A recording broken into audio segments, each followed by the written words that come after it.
Des images qui parlent d'un passé possible, qui parlent d'histoires contrefactuelles, qui parlent de mémoire fictive.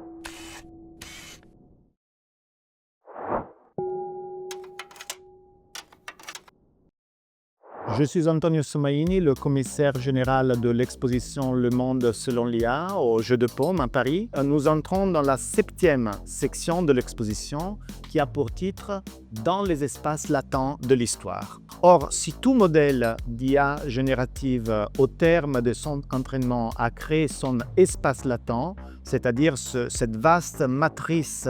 de nombres, de chiffres, de vecteurs qui peuvent être visualisés sous forme d'images ou de textes, certains artistes ont essayé de traverser et d'explorer ces espaces latents pour y découvrir des images qui ne parlent pas tant du futur, mais plutôt du passé. Des images qui parlent d'un passé possible, qui parlent d'histoires contrefactuelles, qui parlent de mémoire fictive. L'artiste Egor Kraft a choisi d'utiliser ces modèles pour essayer soit de compléter des sculptures fragmentaires de l'Antiquité classique et hellénistique, soit pour générer des sculptures qui d'une certaine manière sont imaginées par ces systèmes d'intelligence artificielle. Il en parle comme d'une reverse archaeology, d'une archéologie à rebours ou encore d'une histoire synthétique. Parmi les œuvres de l'artiste Egor Kraft, nous trouvons donc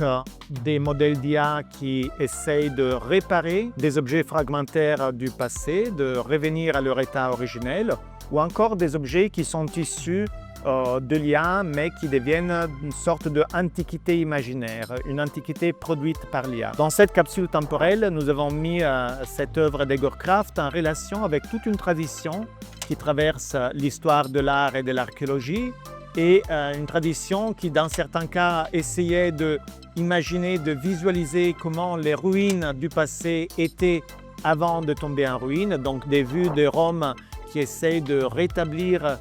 l'état originaire de la Rome antique, ou encore des estampes comme celle de Piranèse qui essayent de montrer une Rome imaginaire, une archéologie imaginaire qui entre en tension, en relation avec cette archéologie imaginée par IA qui nous est proposée par Egor Kraft.